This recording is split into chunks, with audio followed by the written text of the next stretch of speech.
Hey, sorry for the interruption. My phone ran out of memory and I'm on an iPad now.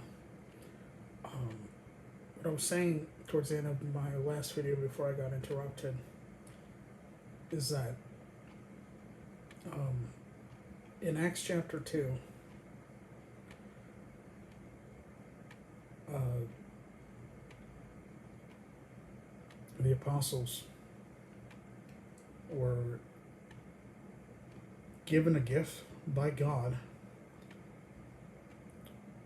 for the for the purpose of sharing the gospel with the unsaved. Okay. It you know, the whole tongues thing, Acts chapter 2, it was not given to the disciples so that they could communicate with God. It was given to them by God so that they could communicate with the lost about Jesus Christ. Okay? This is undeniable. And so, look, when people want to tell me that they speak in tongues and then they proceed to describe something that has nothing to do with them talking to the unsaved world and, you know, their let me give you an example. It'd be like a modern example, okay?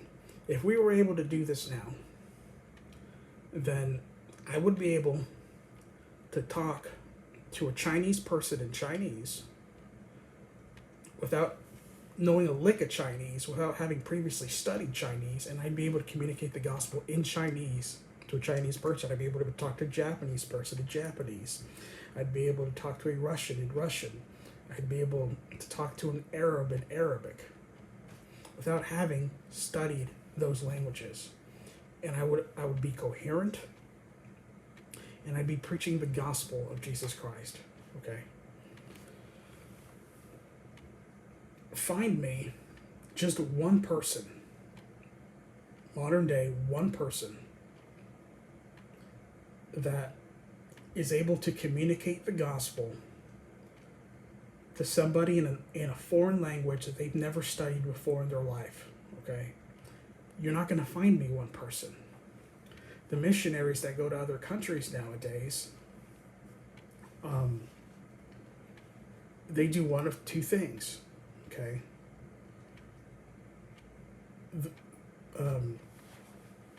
You know, for example, right? If there's some guy that's a missionary and he goes to Cameroon, okay? Cameroon speaks French. So the guy's either going to, study French so he can communicate the gospel to them in French, or he's going to, find somebody in Cameroon that speaks French and English, and the missionary will preach in English while the Cameroonian translates it into French. Okay? But now there's nobody that knows French that hasn't studied it. Okay? It just doesn't exist anymore.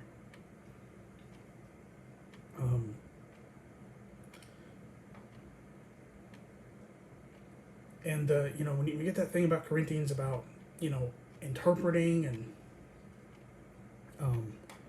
it's talking about if basically the example I just gave, if there's somebody preaching in a foreign language in front of a group of people, and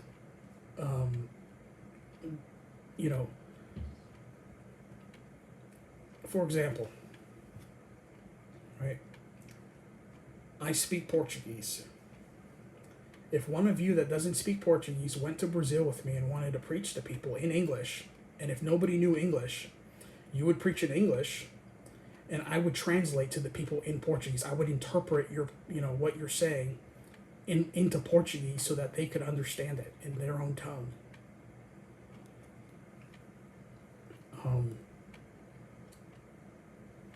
And then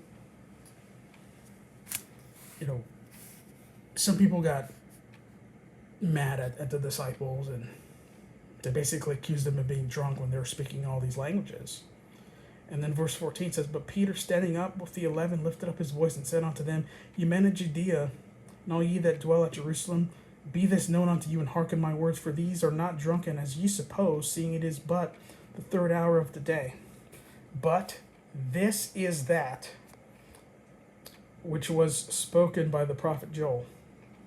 And it shall come to pass in the last days, saith God, I will pour out my spirit upon all flesh, and your son and daughter shall prophesy, and your young men shall see visions, and your old men shall see dreams, or shall dream dreams. Excuse me.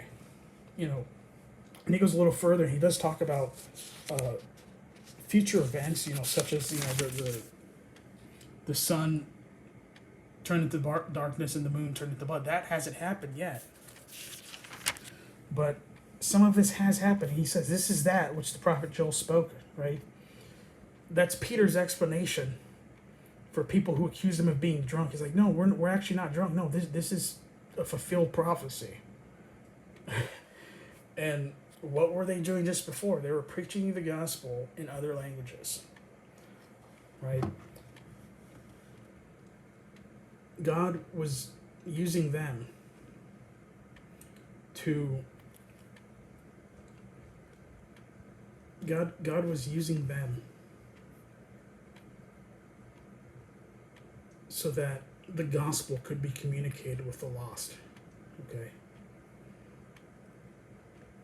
And that was a miracle.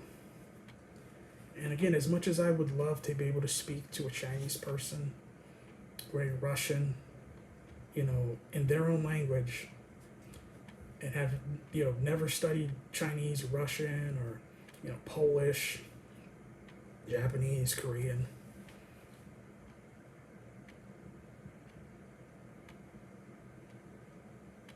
nobody can do that now, okay? And,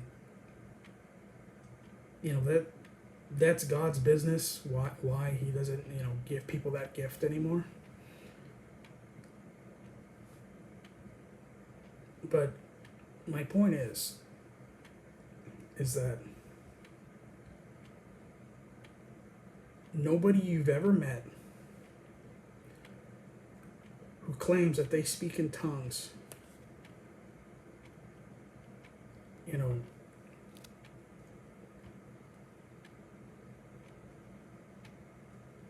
they're not talking about this. They're not talking about speaking to an unsafe person in a different language that they've never studied before.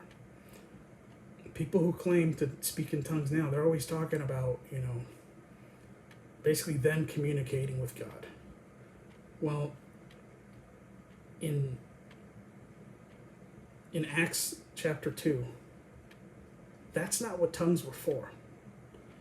And it's pretty clear that it was not to talk to God, it was to talk to unsafe people about Jesus Christ.